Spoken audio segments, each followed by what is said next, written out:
Le ciel s'assombrissait sur les montagnes du Vercors. Antoine Moreau, 37 ans, rangeait ses outils dans sa cabane. Jadis menuisier prospère à Lyon, il avait tout perdu dans l'incendie de son atelier 2 ans plus tôt. Sans assurance, criblé de dettes, il survivait grâce à des petits travaux dans le village de Lissères, dans la maison héritée de son grand-père. Alors que la pluie commençait à marteler le toit de tôle, son téléphone sonna. Le propriétaire d'un gîte voisin demandait une réparation urgente. Antoine hésita face au ciel menaçant, mais l'argent manquait. « J'arrive dans 20 minutes, dit-il en filant un imperméable usé. Une décision banale va déclencher l'impossible. Abonnez-vous à la capsule temporelle et likez pour plonger dans cette aventure. La tempête rugissait quand Antoine emprunta le sentier forestier longeant le torrent du Furon. Plus rapide que la route principale, ce chemin était devenu un bourbier, le torrent grondant avec fureur. Au détour d'un virage, il pila. Une voiture de location était suspendue au-dessus du vide, retenue par quelques racines glissant vers le torrent déchaîné. « Il y a quelqu'un » cria-t-il, s'approchant prudemment. Une femme d'une quarantaine d'années luttait pour s'extraire, la portière conducteur bloquée contre un arbre, tentant d'ouvrir celle du passager, paniquée. « Ne bougez pas !» hurla Antoine par-dessus l'orage. « Je vais vous aider. » Il avança, conscient du danger. Trempée, tremblante, elle le fixait, implorante. Avec précaution, il ouvrit la portière passager et tendit la main. « Venez doucement, dit-il, la voix ferme.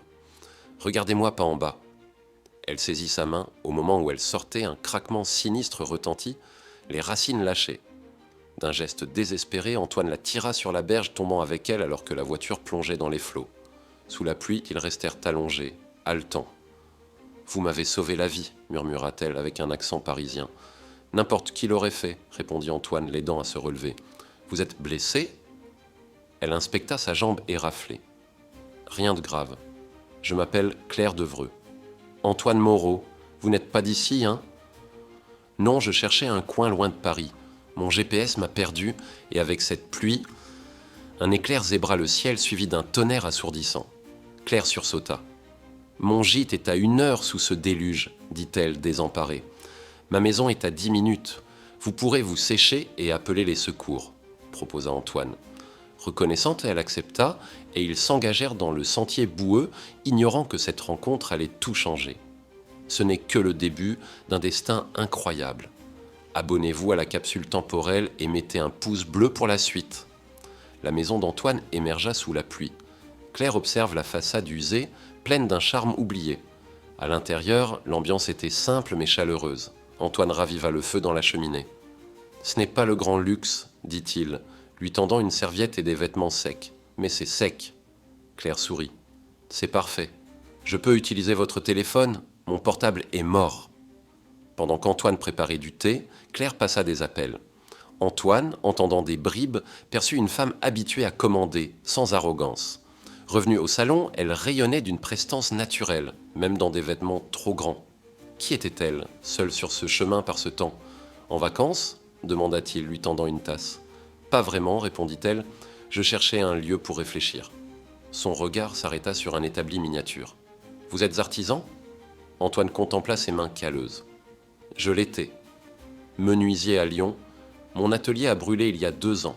L'assurance n'a pas couvert. J'ai tout vendu pour payer mes dettes. Désolé, dit Claire doucement. Et maintenant ?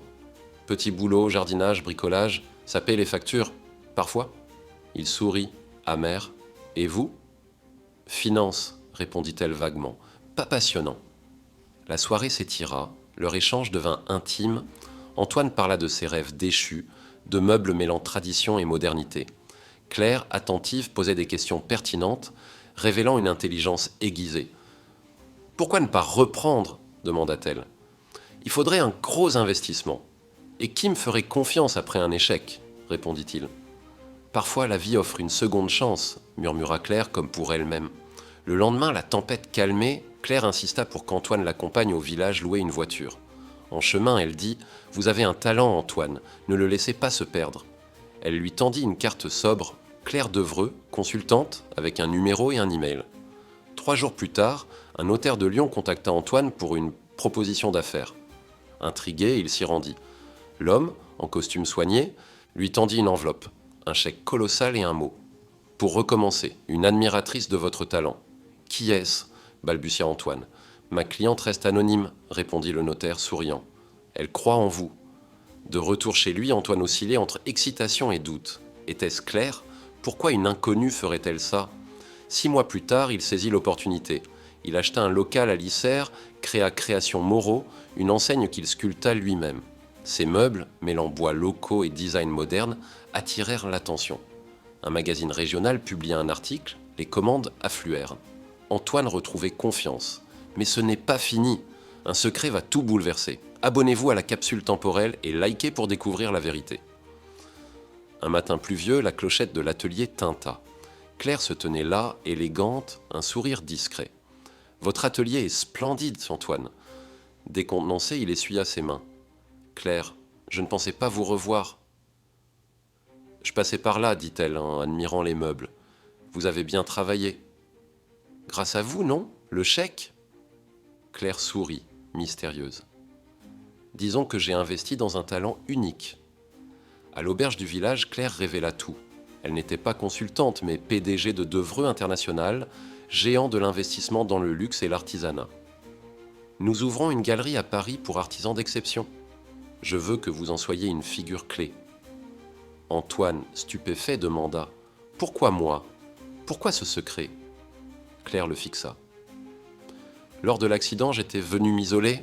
Mon père venait de mourir, me laissant l'entreprise. J'étais perdu. Votre courage risquant votre vie m'a marqué.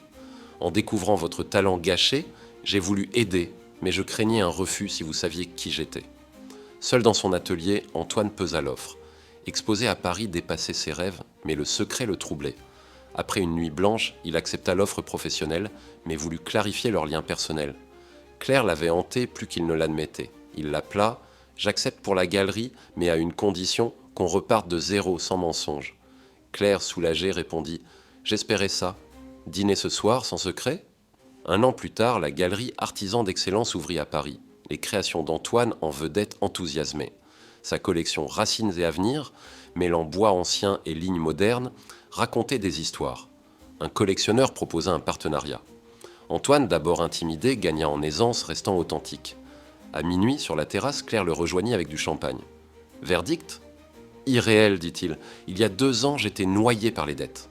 Maintenant, ton talent brille, compléta Claire. Malgré tout, je reste attaché à l'Isère, dit Antoine. C'est là que je crée. Claire sourit.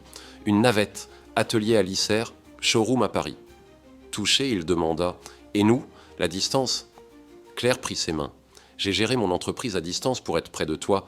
J'ai acheté une maison près de l'Isère. Paris m'étouffe parfois. J'ai besoin d'équilibre, comme toi. »« Je t'aime, » dit-il. Claire l'embrassa. « Moi aussi. » On s'est sauvés mutuellement. Une fin émouvante, mais une surprise arrive. Abonnez-vous à la capsule temporelle et mettez un like pour la découvrir. Le lendemain, le maire de l'Isère appela. Une fondation anonyme finançait une école d'ébénisterie et voulait Antoine comme directeur artistique. En croisant le regard de Claire, il comprit. Elle savait que son bonheur passait par créer et transmettre.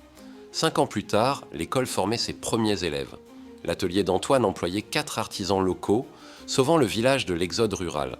La maison rénovée de Claire rayonnait. Entre Paris et l'Isère, ils avaient bâti un équilibre.